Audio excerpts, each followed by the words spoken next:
little bit looking down here as well as looking at all you guys. So I'm joined today from Waiheke Island. They say Wellington can't be Wellington on a good day, and I've had the pleasure of coming in on a good day. It was an amazing trip around the waterfront this morning. I'm sure that Kevin was taking it especially slow just for me, so it was absolutely gorgeous out there. And I guess we're here to talk today primarily around the ideas of cloud adoption and governance, but I'm going to talk all over that. And I'm probably not going to leave you with a lot of answers, but I hope to prompt some questions anyway, and hopefully start a bit of a conversation, because opportunities like this, where you get so many decision makers in IT in a room together, are really opportunities to learn from each other and learn what's happening out there, learn what you're doing with adoption, learn how you're accelerating it, etc. And we really have a critical mass of people here who work for organisations that are all about making NZ Inc. bigger and better. And that's, I think, a really powerful thing to take away from this is we all get together, share some great ideas, we've got a heap of commonality, and then we go away and we need to execute on those. So when I think about what we've got here, we've got people that can really make the boat go faster, and if anyone's got the organisational magic to make change in their organisations, it's you guys. There's no one else that's going to do it, it's going to be you. So, when we look at our organisations and who's represented in this room, we've got a lot of people with a strategic vision that includes how to grow NZ Inc. or how to improve prosperity for New Zealand. In fact, I did a lot of strategy work. It's almost half of the course, I suppose, in strategies in both public and private sector. And so one of our challenges as digital or IT leaders is trying to reimagine our organisations through the application of either digital products, stuff at the front end of the value chain, or through digital sourcing models, or stuff in the back end. And if you think about sort of where we are at the moment, well, we're claimed to be a bit of a rock star economy. I don't know if anyone's got any views on sort of how rock star we are. We're looking at about 3% growth this year, but I guess that's, a lot of that's been propped up by Christchurch, and we look at the backdrop of what's happening around the world. We're looking at really quite a weak global outlook, possibly even deflationary outlook around the world. So we're lucky. I think this is good luck, or this is a happy accident where we are at the moment. But it is an opportunity and a time that we can build cases for investment in ICT and build cases for investment in digital, because you can't do it when the economy's tanking. So if there was ever an opportunity to do it, it would be right now. Now is the time when you can get that stuff signed off and get it through. And I think there's never been more of kind of a competitive threat out there in the digital landscape. We've got these smart new global geo-competitors. These are the Ubers, but they're disrupting the taxi industry. We've got the Airbnbs, knocking about the accommodation and hotel industry. We've got Spotify and Netflix. They're probably cleaning up radio and TV. Tinder is probably destroying several industries, but we won't dwell on that. We've got Elance and Odesk, which are a serious threat to contracting and to what we know about professional services right now for anyone in the consulting game. In fact, has anyone seen Fiverr? It's terrifying for graphic artists, writers, copywriters, consultants. Fiverr is literally $5 to get any job you want done, and people will bid on it. It's terrifying. Anyway, so innovation is it's here, and it's no longer just over in San Fran. It's right on our markets, and these aren't just digital front ends. These are quite advanced two-sided markets that are being built. And as well, our traditional competitors are getting leaner and meaner in our markets as well, and they are using those technologies as digital inputs into their sourcing strategy and increasingly becoming value webs rather than value chains. So they're using multiple providers to bring their outputs together. And I think that's when we look at kind of overall how much are we spending on ICT and digital IP, technology services in New Zealand. Basically, we're a net importer of digital services. So there's about a $100 million gap between our digital or our technology exports and imports, and there's about a $700 million gap between our IP imports and exports. So we see year on year the amount of spend, the amount of expenditure on ICT and digital is increasing year on year. I mean, your budget hasn't gone down in 5 years, right? No one would argue that. And the digital supply market's been keeping up with it, but however, we've still got price pressure. So it's showing us that the supply is still a lot more constrained than our demands. than the demand that we've got for it. Plus, we all know from personal experience, what it's like trying to pay quality IT staff and retain them. It's bloody difficult. So that's not very cheery, but if we think about the NZ Inc. growth strategy, we can pretty much all speak to it. It was pretty much build a shit-hot fibre optic network, build research and development capability, and then build new applications that could transform industries. And that was all to generate our lightweight export strategy, or enable that, and provide IP and education, research, software, biotech, etc. So that's the strategy. How are we going towards it? Well, we can see right now in terms of, the balance of payments around digital, the money's flowing the wrong way. So we still haven't quite got to that point where we're a net exporter of those digital services. And that's despite the efforts of the Bens, Xeros and Orions. We've got a lot more work to do there. But we are exporting one thing, and that's the people. So our raw digital commodity, the one thing we can actually grow and nurture here, we're sending offshore in bulk. So this is a real issue for us as leaders.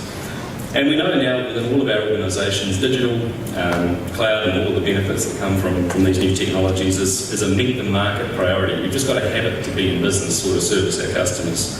So there is this urgency to respond. And I guess when you look at strategies across all of the businesses I get involved in, you kind of see the same theme or the same strategic plans coming out. You see contributing to New Zealand's success. You see a theme around teamwork and culture, and we see themes around digital reinvention, including questions about what market should we be in as an organisation, be it public or private sector.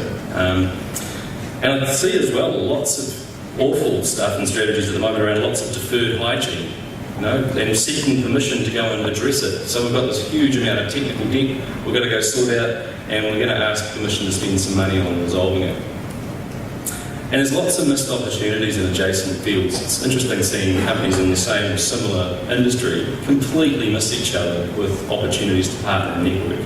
And there's probably a great consulting opportunity somewhere there for someone to fix that. So I guess overall you could say we're responding slowly and we're reacting, but arguably not fast enough. And for some of us, it's going to be forever a generational divide. We're not going to be able to think of ICT any other way. It's always going to be a large lumbering box with a lot of technical debt and a lot of people maintaining it somewhere in a data centre. But what we are seeing inside IT organisations right now is a real struggle for control of the digital agenda. It's the Tigers. A real struggle for control of that digital agenda. Part of that's around supply digital capability as you get these new cloud-based providers offering services as a service or on demand. But plus there's a question over revenue recognition for private sector organisations around should the CIO actually be a CDO? Should we turn the IT organisation inside out and make it a digital organisation?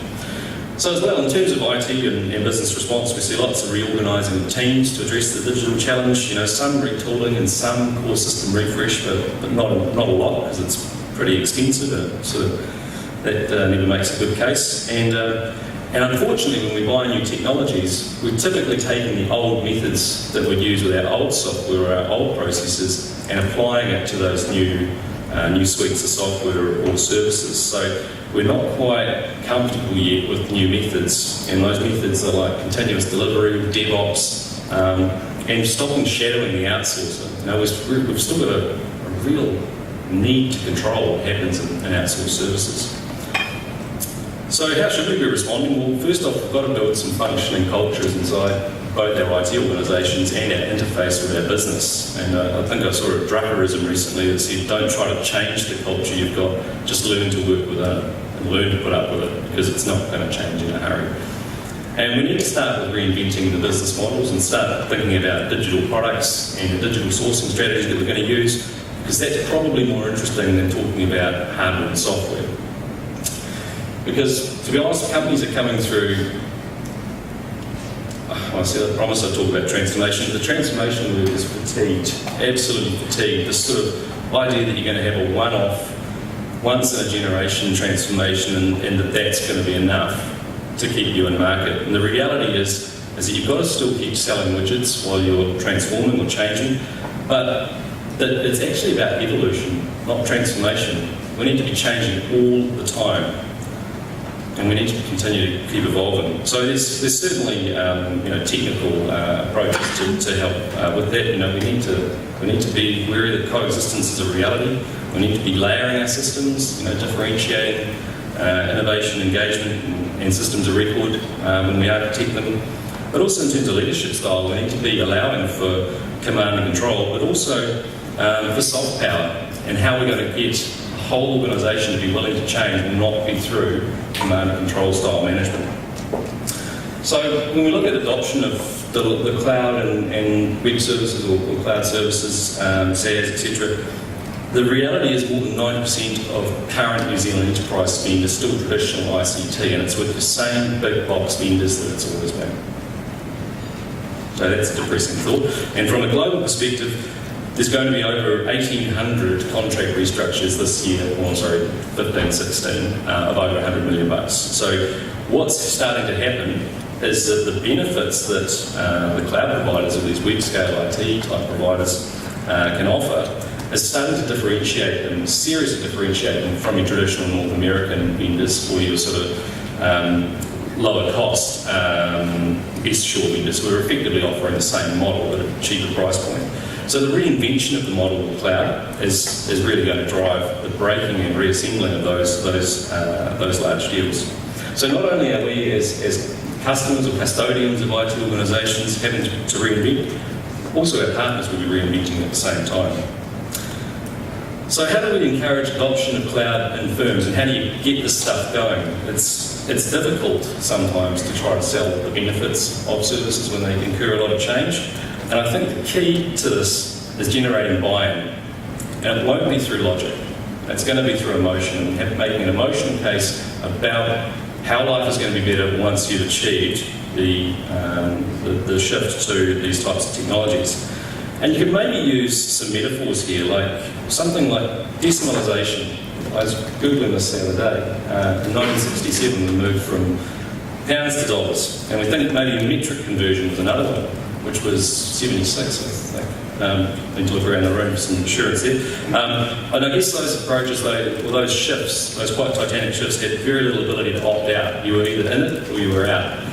And in some respects, we're almost in the same place in business, in so much as certainly if you're private sector, if you're not changing, you are out of business. So the other one I always like to talk about is the TV switchover from analogue to digital, because ultimately that was a regional and socio-economic based strategy that ended up with every bloke in Bloke's having a 50-inch LCD TV. I mean, it was a great outcome for everyone. But seriously, again, those transition strategies are sometimes useful in terms of the metaphor when you talk to your stakeholders to try to get that buy-in. So what does it all mean? So I think we need to think about the big picture here. We need to talk about our products, our digital products, plus our digital sourcing strategy.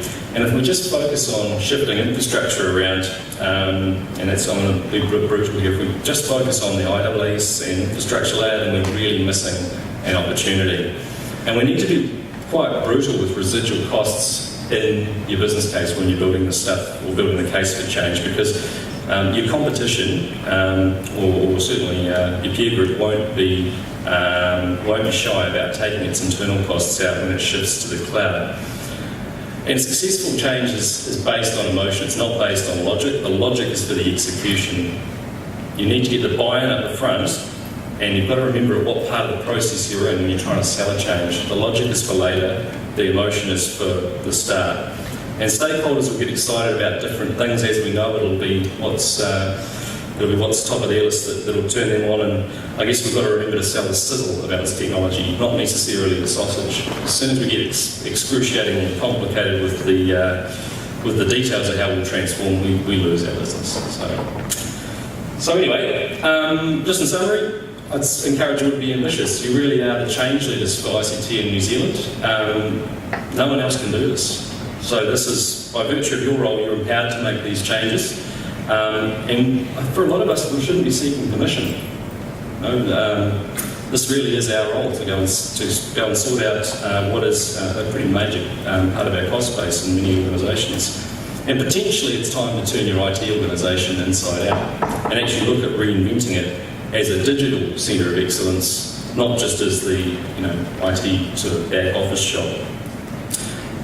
A quick metaphor to describe some of the changes that you're about to go through so that you don't get too lost in that jargon of execution. And remember that you build, support and buy-in with emotion. It's not going to be with logic. And never confuse the two stages. That's where things come unstuck.